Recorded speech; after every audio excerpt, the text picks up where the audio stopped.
Do you have the hope diamond that I could lick?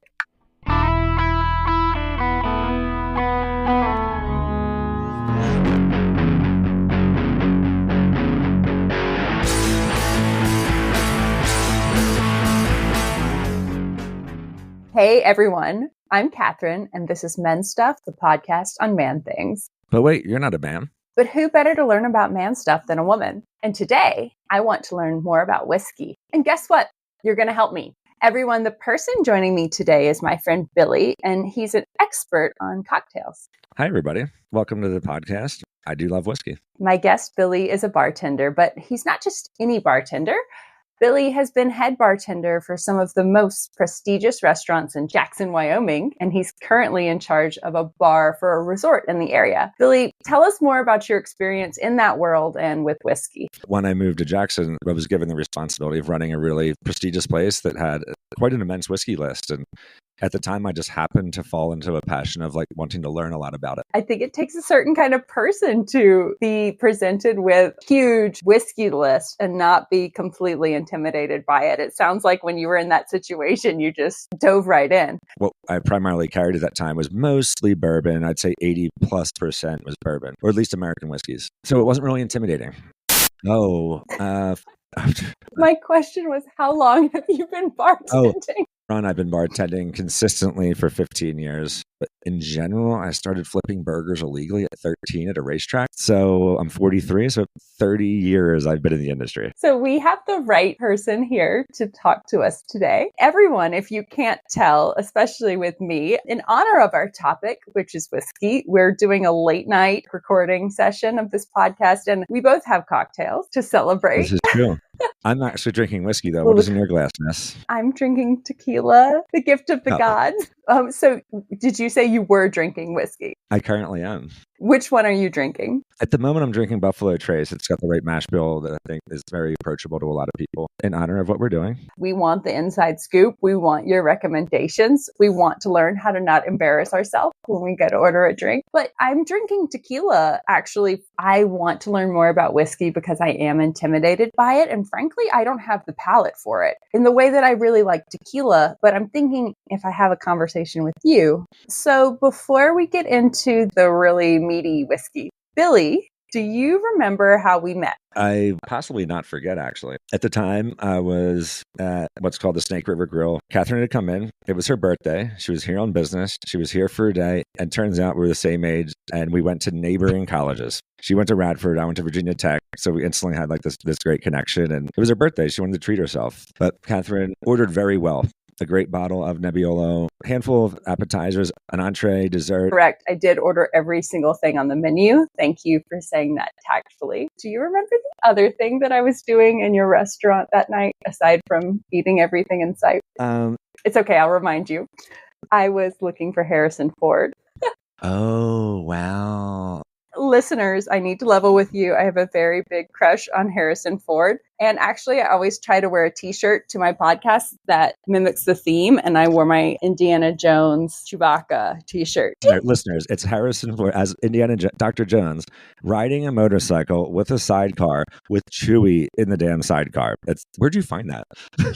The internet. And thank you. No. When I received it in the mail a year ago, and I wear it a lot. I assumed that when I walked out of my door the first day, it would be a parade, and no one has ever commented on it. You know that he calls me by my first name, correct? He calls you by your first name. He has. Do you mean William or do you mean Billy? Homie, my mother calls me William. The first time I met him, I was so busy that when I turned around, I didn't have time to be starstruck. So, okay, we'll do another episode on him. Who is your big celebrity crush? Lewis Hamilton's very high on my list of people. Nice. All right, Billy. Again, we're not getting into the topic yet. I have a quick bartender's quiz for you. It's just 5 questions. Number 1, the biggest answer that everyone wants is do you see us? If we're in a crowded bar, all we want is some booze and everyone is there. We're trying to get your attention. You're trying to sling some drinks. How much do you hate that? I'm a bartender, first and foremost, and I'll use this analogy. You can teach a monkey how to make drinks. You cannot teach a monkey to not throw his feces around the room. Don't be a person that gets to the bar and waves the bartender down when they don't have an order together. And then when you look for payment in a busy bar, they're like, oh, wait. I have to Because pay. the whole transaction slows everything else down. And you wanted my attention. Somebody else obviously does.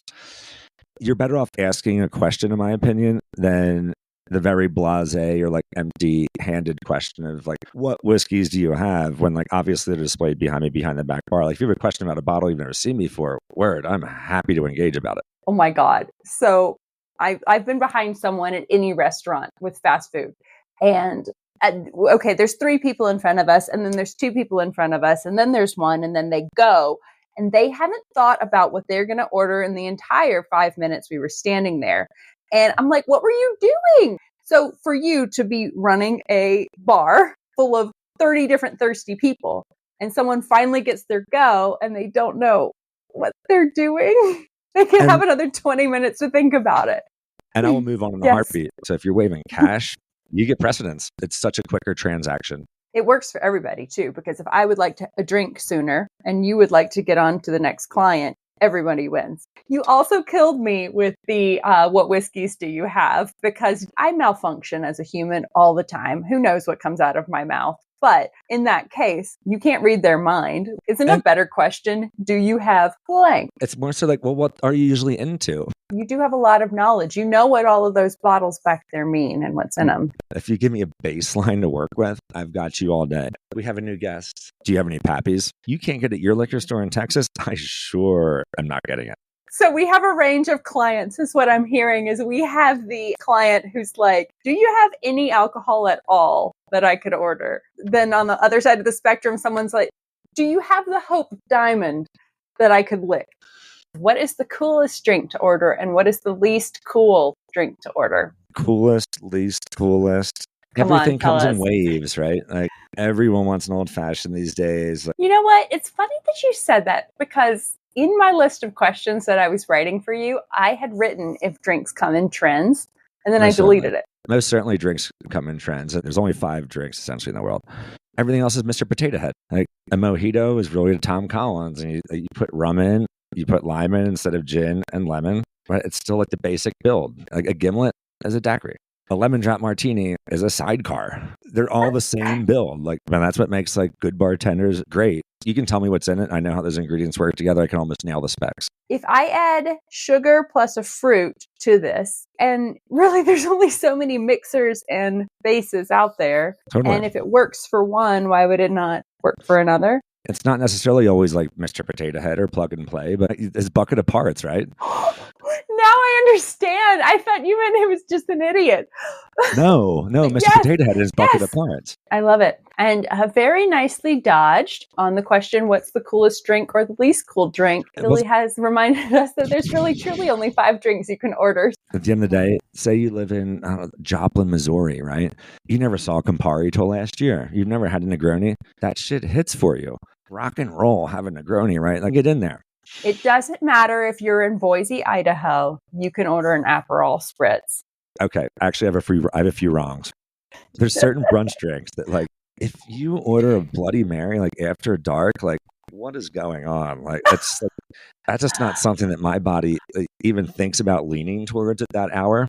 I am so glad you said that. I will make you one. It should not be your evening cocktail. A Bloody Mary should not be your evening cocktail. It should not be. Don't order a Bloody Mary after 3 p.m. If you're 45 and you order a Long Island, I'm like, oh, you're on a mission? So, right. That's another one. Those are very bad habits. Sorry, listeners. This is why you're listening. We're helping you. Don't do those things. Don't order a Bloody Mary after 3 p.m. and don't order a Long Island after 25. And that's pushing it. So the last question I have is, what's the most ridiculous thing someone's ever ordered from you? And I'm going to tell a quick story because I've not been on that side of the bar ever, but I was at a bar, kind of a nice-ish bar at an upscale hotel in Denver.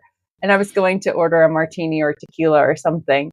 And the guy behind me ordered a Grey Goose and soda, but it wasn't a Grey Goose and soda water, which normally I drink Grey Goose and martinis, so I don't mix it with anything.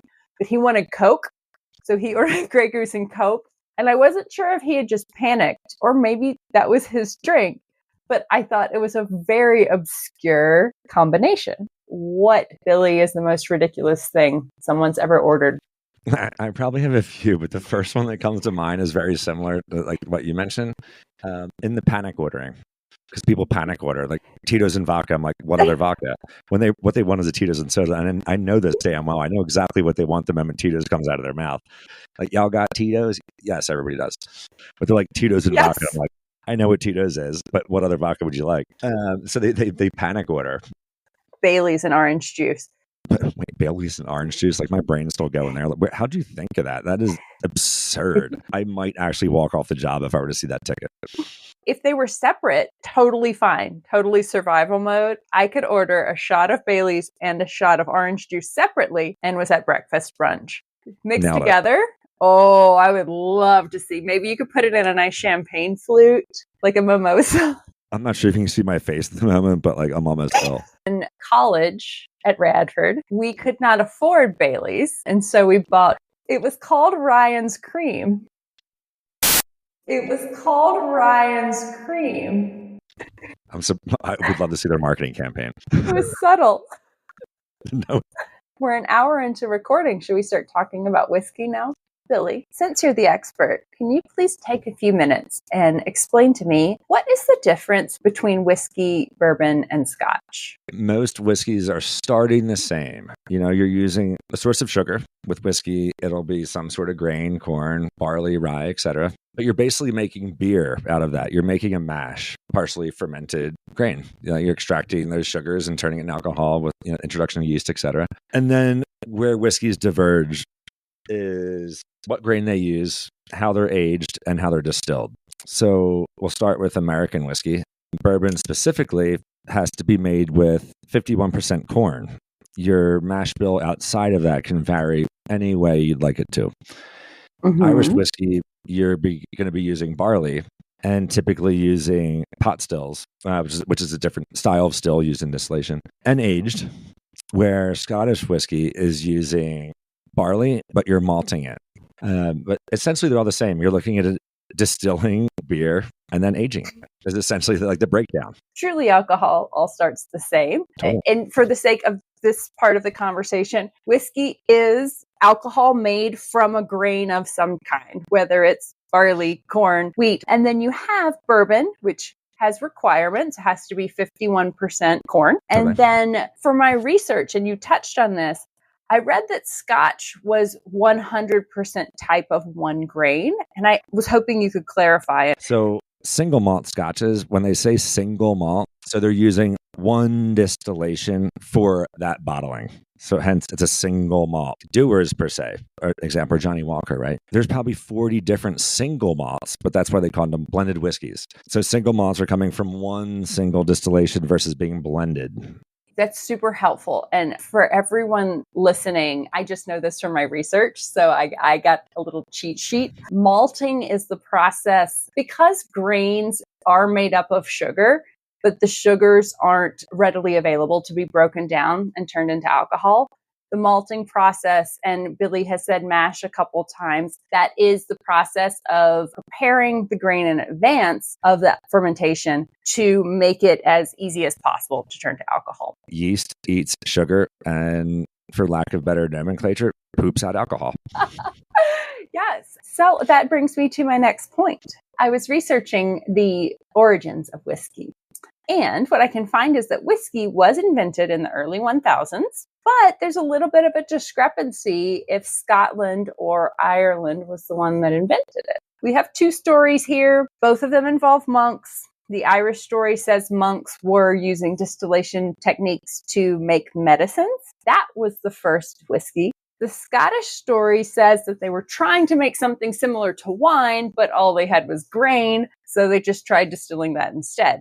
Either way, somehow they both kind of came to market at the same time. Who do you think? Do you have an opinion here? So it's going to stay within like the educated class, which was probably the priesthood at the time.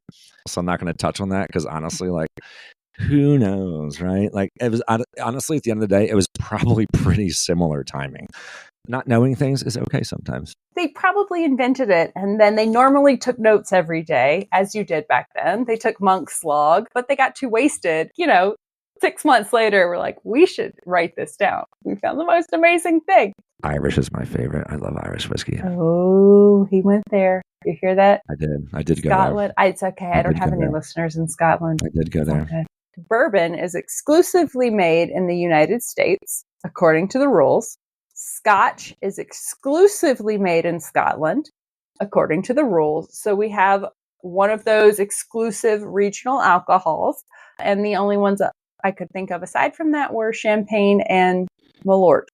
Malort. I'm so happy you went there. But oh, my Lord. Malort. I love Malort, actually. You have terrible taste. It's just aquavit aged in wormwood barrels, really, at the end of the day. They're horrible and should be thrown away at the end of the day. Same thing with like Chicago-style pizza, that being said. I don't need your casserole. So, Billy, there's a black sheep of the whiskey family that we have not talked about yet. Bourbon and Scotch are considered high-end affluent drinks, and this whiskey does not have that reputation. Call the Dukes of Hazzard because we're talking about moonshine, baby. Oh. So for everyone listening, moonshine is just unaged whiskey. And while it fits in with the whiskey family, I personally don't think it has that high-end reputation that the others do. For me, it fits in about as well as Happy Gilmore fits in on the Pro Golf Tour. However, I would like to read you this quote, Billy.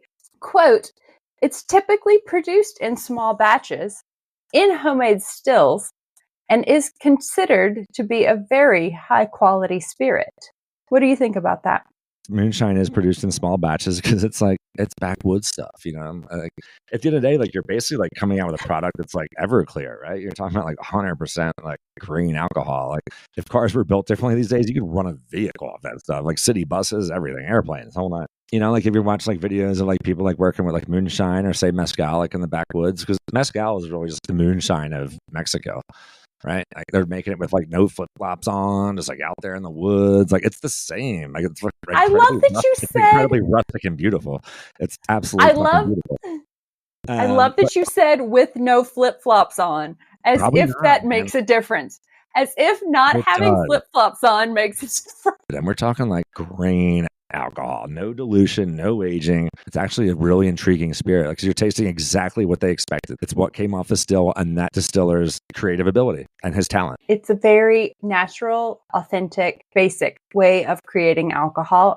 I did the exact same logical fallacy that you did in calling it a grain alcohol, because we've established earlier in this podcast that whiskey is alcohol made from grain. That's what it is. That's the definition. And I was so inclined to call moonshine grain alcohol, but not call whiskey grain alcohol when it's the same thing. Mm-hmm. And I'm really relieved to hear you do that too. So the small batch is very celebrated because you appreciate that attention to detail and you appreciate the process. People want that. They don't feel that mass-produced alcohol like Jack Daniel's has that much attention to it. So I think that this alcohol like has a reputation to break because like, look, could you imagine if James Bond had apple pie moonshine as his signature drink and he was freezing that's going to change the context. Which Bond? Any of them. If you imagine Sean Connery or Daniel Craig in Casino Royale with a mason jar of apple pie moonshine, he's less cool. This son of a bitch didn't know what he was doing. He made it in his bathtub. Also, the explosions that aren't doing moonshine any favors. No, doesn't behoove like your HOA by any stretch. And another thing that I think doesn't do moonshine any service is that there's 1,000 flavors. You know, banana and apple and creme brulee and vanilla, apple pie and caramel. I don't know. There's a million. And like consumers, like those gimmicks get them. Peanut butter whiskey, screwball, like that shit sells like wildfire. I like churros and I like vodka. So I'm going to like churro vodka. I love churro. I do too. You are so far from the Mexican border in Wyoming. I'm very sad for you. No, I'm not. Most of my friends are Mexican. I'm good, homegirl. You're still physically far from the Mexican border. I break it down. That's a different conversation. You're not that much closer, sweetheart. I'm an 8-hour drive closer. An 8-hour drive based off roads. If I could fly directly to your house, it'd be like 200 miles. Okay. Your That's what I'm point saying. has been pulverized and then deep What? fried and then How covered far in syrup and honey. This just in, Jackson, Wyoming is not far from Mexico. Mexico does not even get close to the equator. We're going to edit this out, obviously, but this is a fun fact. Don't even touch the tropics. Okay, mister, I see things as a map. I do. I love maps. You should look at one. I should. Pensacola, Florida, and like Southeast Oregon are only 1 hour apart. Let's have a shot, and we'll get back on track and reset. Perfect. Mine was caramel flavored Smirnoff, but I wish it was churro. So, Billy, now that we've talked about the differences between Scotch and bourbon and whiskey, and we've learned that they're all made by distilling grain, very simply, if you want alcohol, you need two main ingredients, yeast and sugar. And what differentiates liquors is what they use to get those sugars. For example, wine uses grapes, tequila uses agave, vodka uses potatoes sometimes, and whiskey uses grain. I have Googled and found the recipe to make whiskey. 3 steps: mash, fermentation, distillation. MFD. 100%. MFD. Motherfucking doing it. Excellent. Let's go through step by step what each one means. The first step in the journey to booze is mash. This process is going to break down the starch before the brewing process and makes the sugars more readily available for the yeast to munch down on. Because the yeast eats up the sugars and poots out the alcohol, as we determined earlier. Once we've gotten the sugars all primed and ready, is fermentation. Fermentation is where yeast breaks down the sugar to produce alcohol. The yeast enzymes eat up the sugar, and the expelled result is alcohol. Sweet, glorious, beautiful alcohol.